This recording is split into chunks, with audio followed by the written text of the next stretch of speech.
Assalamualaikum warahmatullahi wabarakatuh dan selamat sejahtera semua. Okay, Alhamdulillah. So, kita berjumpa hari ini dalam kelas PDPR Cikgu. Kita akan belajar tajuk 5.2 iaitu 3 keadaan jirim.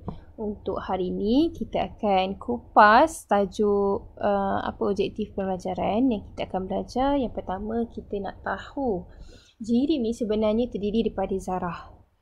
Dan kita akan belajar membandingkan dan membezakan 3 keadaan jirim iaitu berpejal, cecair dan juga gas berdasarkan teori kinetik dari segi susunan dan pergerakan zarah-zarah. Dan yang ketiga, kita akan belajar tentang perhubungan ruang dan masa bagi membezakan kadar resapan dalam 3 keadaan jirim tadi. Okay, so saya akan teruskan. Sebenarnya jirim ni terdiri daripada zarah-zarah yang sangat halus dan hanya dapat dilihat melalui mikroskop elektron.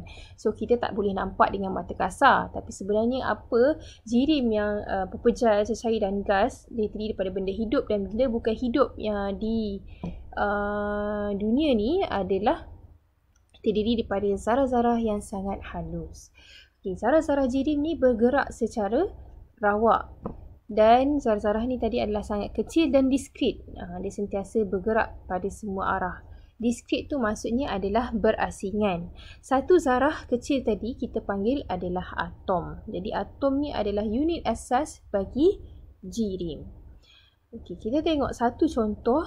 Cikgu bagi contoh satu gelas yang berisi air dan juga gula. Okey, cikgu masukkan satu sudu gula ke dalam air tersebut. Okay, apakah yang akan berlaku apabila gula tadi kita larutkan ke dalam air? Dan apa yang kita boleh perhatikan dari segi warna, kita tak nampak lah sebab gula tadi berwarna putih. Tapi bila kita rasa air tersebut, kita akan rasa air itu manis. Maksudnya satu sudu gula tadi,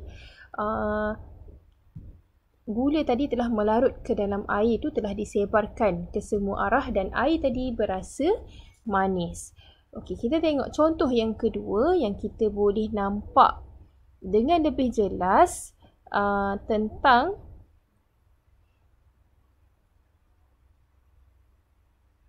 okey, sekarang cikgu nak masukkan dalam ni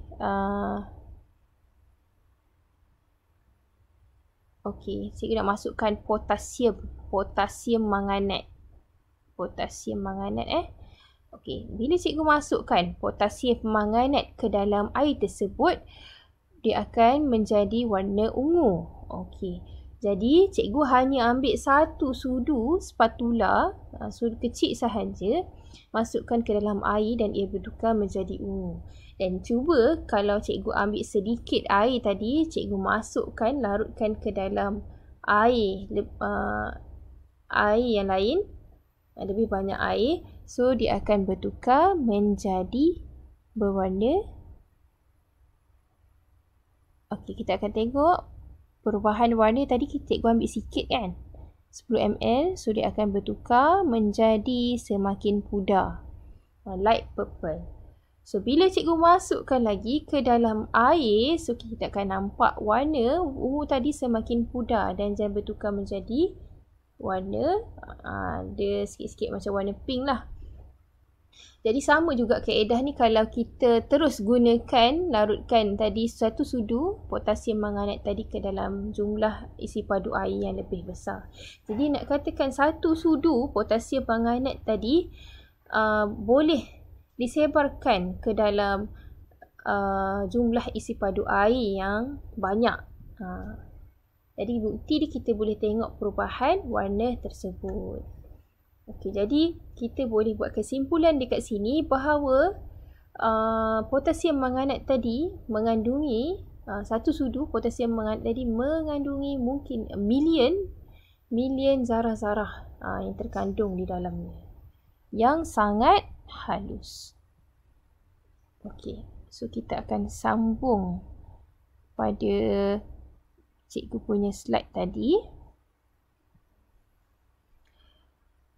So kita dah faham setakat ni adalah jirim tadi terdiri daripada zarah-zarah yang sangat halus dan diskret. So kita masuk contoh, apakah satu bahan yang wujud dalam secara semula jadi dekat dunia ni yang boleh wujud dalam 3 keadaan. Dia boleh jadi pepejal, dia boleh jadi cecair dan juga boleh jadi gas. Okey, cuba teka. Apa dia? Okey, so jawapan dia adalah air. Jadi air ni boleh wujud dalam 3 keadaan. Yang pertama, bila dalam pepejal, dia boleh jadi bertukar menjadi ais. Dan apabila keadaan cecair, bila dia mencair, dia akan jadi air. Dan juga apabila dia dididihkan, dia akan bertukar menjadi wap air, iaitu gas. Okey, kita lihat perbandingan sifat-sifat antara 3 keadaan jirim tadi, pepejal, cecair dan juga gas. Okey, pertama kita tengok bentuk pepejal. Bentuk pepejal ni adalah tetap, tidak berubah. Okey, cecair, bila kita masukkan ke dalam suatu bekas yang tertentu, dia akan mengikut bentuk bekas yang diisi. Begitu juga dengan gas. Okey, kita tengok jisim. Jisim pepejal adalah tetap, tidak berubah. Cecair adalah jisim dia juga tetap dan gas juga. Dan gas tiada jisim yang tetap. Okey, yang ketiga, isi padu. Isi padu pepejal adalah tetap. Kita boleh ukur. Begitu juga dengan cecair. Tetapi gas ni mengikut isi padu bentuk bekas tersebut. Okey, kebolehmampatan pepejal tidak boleh dimampatkan. Okey, contohlah kita nak mampatkan batu ataupun meja ataupun kursi ke, kita nak mampat, cuba kita mampatkan, boleh tak? Tak boleh dimampatkan. Jadi pepejal ni tidak boleh dimampatkan. Kalau cecair, contoh kita ada picagari, kita isi air dalam tu, cuba kita tutup lubang dekat hujung tu, kita tekan. So, sukar untuk dimampatkan. Tapi gas pula berbeza, kita boleh mampatkan sebab dia berkaitan dengan susunan zarah-zarah yang berjauhan antara satu sama lain. Kita boleh tengok satu contoh aplikasi gas ni dalam contoh tong gas kita. Kalau kita goncang ataupun kita goyangkan tong gas tu, kita akan rasa bahawa dalam tong gas tu adalah cecair. Tapi bila keluar, tekanan dalam gas tu berkurang, so dia akan bertukar menjadi gas. Okey, sebabnya dia ada kaitan dengan diberikan tekanan yang tinggi, dia akan bertukar menjadi cecair. Okey, seterusnya kita tengok ruang antara zarah gas adalah sangat besar. Dan kita boleh perhatikan daripada animasi ni, dan dia adalah berjauhan antara satu sama lain dan bebas bergerak secara rawak dan berlanggar antara satu sama lain. Okey, kita boleh perhatikan perbezaan gas dengan cecair ni. Okey, kalau cecair ni dia ada zarah-zarah yang rapat, ada zarah-zarah yang berjauhan. Jadi kalau kita tengok dekat sini, semuanya adalah berjauhan. Tapi yang sebetulnya adalah ada yang rapat dan ada yang jarak. Itu beza cecair dan juga gas. Okey, ruang antara zarah dia adalah sederhana. Susunan zarah tersusun rapat dan bebas bergerak, menggelongsor dan melanggar antara satu sama lain. Okey, berbeza dengan pepejal. Pepejal ruang antara zarah dia adalah sangat kecil, susunan zarah sangat rapat dan bergetar pada kedudukan yang tetap. Ini adalah pepejal. Okey, kita teruskan dengan kadar resapan dalam 3 keadaan jirim, iaitu pepejal, cecair dan juga gas. Kadar resapan bagi 3 keadaan ni adalah berbeza. Kita akan lihat yang pertama, resapan ni adalah maksudnya proses pergerakan zarah-zarah jirim dari kawasan yang berkepekatan tinggi ke kawasan yang berkepekatan rendah. Okey, kalau kita tengok pepejal, kadar resapan dia adalah sangat-sangat perlahan dan kita boleh lihat contohnya agar-agar ni akan bertukar menjadi warna biru selepas beberapa hari. Kita letakkan serbuk copper sulfate ataupun cuprum sulfate, kita letak dalam bentuk pepejal.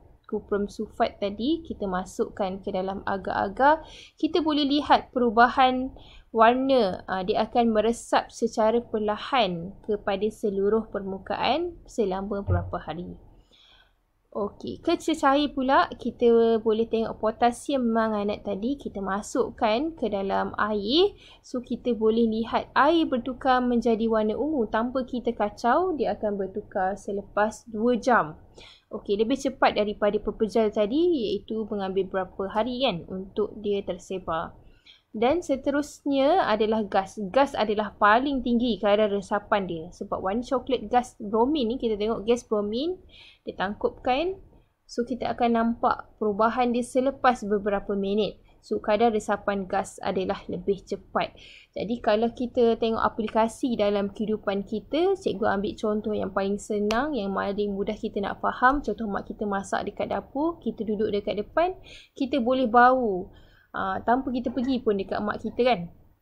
Dengan cepat ni mak kita baru tumis bawang, kita boleh bau dah masakan mak kita tu dekat depan. Jadi sebab kadar resapan gas iaitu udara tadi adalah gas, kadar resapan gas adalah lebih cepat ataupun paling tinggi berbanding cecair dan juga pepejal. Sama jugalah contohnya, cikgu bagi contoh yang paling senang nak ingat iaitu bau kentut. Bau kentut sama juga macam bau masakan tadi kan.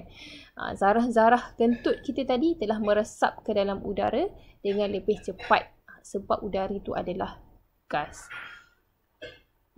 Okey, sama dengan minyak wangi kita boleh bau kan sebab disebarkan kerana zarah-zarahnya adalah yang kecil bergerak dalam zarah-zarah udara. Jadi resapan telah berlaku. Zarah-zarah masakan mak kita tadi telah meresap ke dalam zarah-zarah udara. Jadi kita boleh bau masakan mak kita tadi. Okey.